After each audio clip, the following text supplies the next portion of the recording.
What a cheerful thing this is. Alice Munro, artist of words and stories, has literature's greatest capstone placed on her brilliant, enduring craft.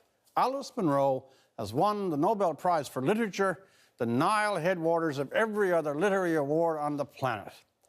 The gratification for this pinnacle distinction must be immense, because so much of her career was self-chosen risk.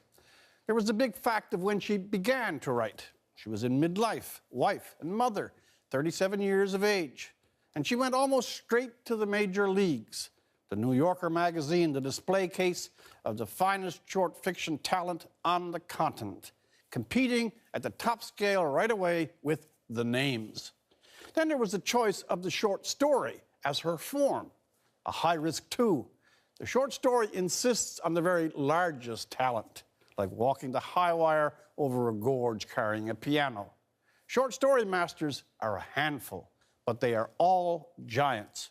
Chekhov, the comparison is now automatic. James Joyce, the scribe of the perfect Dubliners, and the superb Argentinian Jorge Luis Borges, fabulist and fictionist. By choosing the short story, that's the line she placed herself in, which is colossal bravery for novice or veteran. To choose the short story over the novel was brave too, because the novel is the big boy. The literary pages, the wine-swilling conferences, the glam interviews are all about the novel. The novel is loose and baggy. A novel can be sloppy and still work.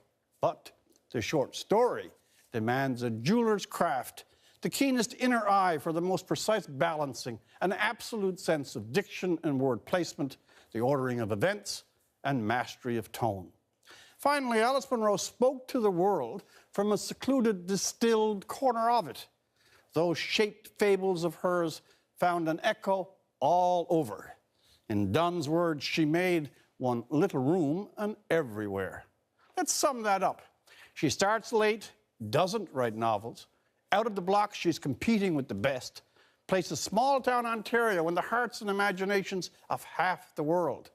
Tops it all off by improving a form, the short story, that is lodged within a pedigree of genius and golden writing. 3 cheers for Alice Munro. Of course, we'll all bask in the win, and should, knowing one of our writers, a Canadian, wrote in a voice that plays outside any boundary of province or nation to find an audience in the world.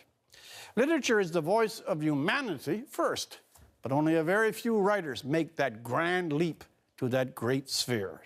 How wonderful then that on a Thanksgiving weekend, this intense, accomplished, and vital Canadian, on the 50th anniversary of Munro's books in Victoria, let's note, has been marked by the judges of the world as a talent belonging to that so select, eminent, and treasured circle. For The National, I'm Rex Murphy.